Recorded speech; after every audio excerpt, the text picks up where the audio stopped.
going to hop into some of the findings from our annual Video in Business Benchmark Report, which analyzes the use of video across the Vidyard platform, so all of our different users, all of our different business customers, to try to understand the year-over-year trends in how people are using video, how the most successful people are trending differently from others, and of course, the lessons we can all learn from that data. So I want to share with you some of the key findings from this year's report, and again, most importantly, what it could mean for you for how you optimize your own use of video and Vidyard. So let's dive right into it. The first result this year, which was consistent with the previous year and may not come as a surprise to you folks out there, is that the use of video continues to grow. If it didn't, we probably wouldn't all be here. But there's a very clear sign that the use of video content across both marketing and sales and for internal communications is continuing to grow every day. And this is a great call to arms for all of us to continue to stay ahead of the trends in the use of video, to get more and more comfortable on camera, to get more and more comfortable using other tools like Canva and video editing tools to keep leveling up our game, because this is not going anywhere. Now, compared to the previous year, video creation was up 29%. So we saw 29% more videos being created and/or shared through the Vidyard platform. And what was very, very notable was that the majority of those videos, 72% in fact, are what we would call user-generated videos. So these are videos that are recorded using the Vidyard Chrome extension, the desktop app, or the web app, or the mobile app, and then uploaded and shared out through Vidyard. Now, those are often those one-to-one videos like we talked about in our previous sessions that are often used by sales reps or folks communicating internally with their peers. And this is a big part of driving the growth in the use of video. We are continuing to see that recorded video content, things that are pre-recorded, pre-produced, often by marketing teams and uploaded into the platform, are continuing to be used more frequently. But the big surge is happening through the use of these one-to-one personalized video recordings. Now, of those custom recordings, 80% of them were done using the hybrid approach, which what we mean by that is a screen share plus your webcam. Your camera is on in the corner and the screen is on behind you. So we're continuing to see more and more of those types of videos created. And I want to share a little bit about why I think that's the case, and a couple of tips for all of you to really embrace this idea and lead the pack in terms of your use of user-generated video and how you use screen shares to really add value to the customer journey. So one of the things that's important to note, and this will sort of lead into a couple of the interesting takeaways and recommendations I have for you, is that of those videos being created by businesses, this chart actually shows how it breaks down by industry. And this also provides a bit of insight into like where video is going and how it's being used. So we saw, again, a good increase in the number of videos created. The largest increases happened in a couple of key industries. And one of those was financial services. So we have seen a huge growth in financial services companies and individual financial services reps, agents, brokers, using custom recorded videos as a way to engage with customers and clients and help move them through a sales process. We also saw an increase in high tech, though high tech has always been high in its use of custom videos, as well as pre-recorded produced videos. And then we also saw increases in a few other key industries like education, professional services, and real estate. But if you look at the big two, financial services and high tech, and you ask yourself, like, why is there such huge use and growth of video in those industries?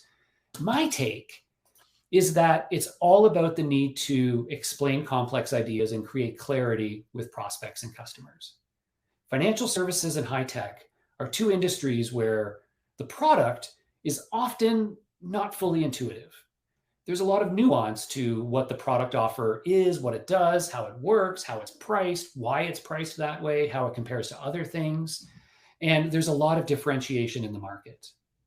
And video, of course, is the great way to create clarity, to walk through to help explain complex ideas and to ensure that your prospect or buyer truly understands and can go back and rewatch or share with others to help with their clarity as well. And so I think this is one of the sort of great and prominent use cases, and you'll see this as a thread throughout, is that using video to educate audiences is becoming more and more prevalent. So it's not just about earning attention while prospecting, it's about creating clarity and educating potential buyers. Now, this leads into finding number two, or I think takeaway number two, which is one of the main trends in terms of the use of video specifically by sales teams. And what we found here, and this is through a supplemental surveying and analysis of how different sales reps report using video messaging, is that we found that, not surprisingly, outbound prospecting was the number one reported use case for video. And so that is, again, where you're trying to use it to earn attention, to create a memorable moment with a prospect and introduce yourself. But then we also see it being used following up with existing prospects, as well as recording custom product demos. Now, going back to my point in the last slide, there are a few things that, again, this tells me that video is really good at. And I wanted to share this acronym that I like to use to think about how do you really use video effectively as a salesperson? What's the big sort of value point or unlock that it provides? And I've got this acronym that's easy to remember called FAME. And I'll unveil this to show you what FAME stands for. FAME stands for using video to, number one, create familiarity. So using it throughout the sales process helps you be more familiar to your prospective buyer, especially as we're doing more and more remote selling. And this is why we keep seeing the use of custom videos grow, because it's not just about prospecting, it's about explaining ideas, answering questions, walking through proposals. And I expect to see that continue to happen because more and more our buyers, our prospects, they prefer a remote experience. They prefer on-demand information, and they don't always want to have to get on a Zoom call just to get an answer to a question or walk through something. And so I think it's really important to be mindful of the use of video in different use cases to create familiarity with you as a sales rep or you as a brand. The second is earning attention. So video is great at earning attention. KD talked about that in our first session. We see it when we talk about using it for prospecting in particular, but even throughout the sales process, it's a great way to earn the attention of our prospects and create familiarity. It's also a great way to maintain momentum in opportunity cycles because, again, we don't have to wait for that next Zoom call to explain something clearly.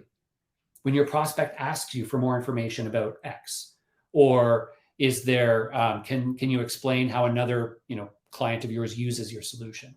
Instead of saying, well, can we book something and let's find times in the calendar, try recording a video, walking through it clearly with visuals on your screen and using that as a way to deliver the information.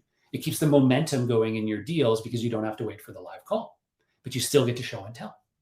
And then finally, it's education. Video is, of course, great at educating, creating clarity, which we've talked about, and I think really underpins some of these other findings of the use of video throughout a customer lifecycle to create clarity and explain complex ideas. So FAME, use video to create familiarity, to earn attention, to keep momentum going in your customer cycles, and to educate your prospects and buyers, whether that be through custom videos or through marketing produced content. Okay, finding number 3. Now I want to speak to all of the marketers in the room. A few of the specific findings as it relates to the use of video for marketing. Again, it actually is pretty correlated to what we just talked about. The most commonly reported uses of video for marketing by folks within our community are for product demo videos, explainer videos, and recorded webinars. Now, this is, again, fairly interesting. When you go back, 5-6 years, the primary use of video is actually for promotion and brand and communications. But we're seeing more and more every year, we've seen these increase in priority, the use of video to educate audiences. And I think this is a couple of reasons. One is, well, it's becoming easier and more inexpensive to create video content. So we can create more supply of it because us as marketers, we know video is a great way to tell a story. But on the other side, the demand for video, I think, is continuing to increase by prospects and buyers. And that's because more and more, they, of course, want to really see rather than just hear how it is things work. They want to be able to trust it. but they also have an increasing preference for on-demand. Don't make me, again, book a demo and just to see how it works, right? Can you offer me something that I can watch on my own time? Because that's our expectation now in today's world.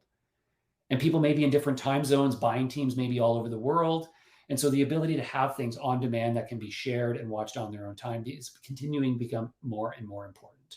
So things like demo videos, explainer videos, walkthrough videos, all of those are really, really important in today's sales and marketing stack. And the fourth finding that I wanted to share was, year over year, we track of all the videos shared through Vidyard, how long are different videos and what kind of engagement do we see in videos of different length? Because we always get asked the question, how long should my videos be? And the answer is, of course, it depends on a lot of different factors. But this should give you a sense for how you're seeing your peers and others in the market who are doing video for both sales and marketing using it in their communities.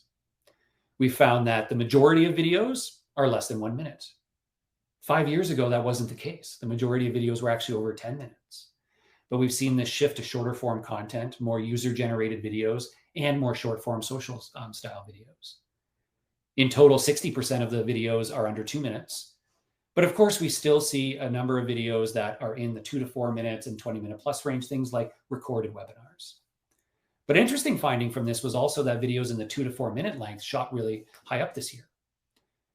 They went from about 10% to 20% of the total videos.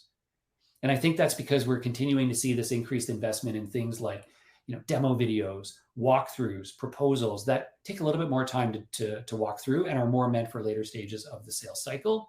And as people want more and more of a remote buying experience, that content becomes more and more important. And in terms of viewer retention of videos of different length, it's exactly what you would expect. Shorter videos are more frequently watched until the end, and it goes all the way down to the longer videos. But here's a good benchmark for you. On average, videos that are less than 1 minute have 66% of viewers watch all the way to the end.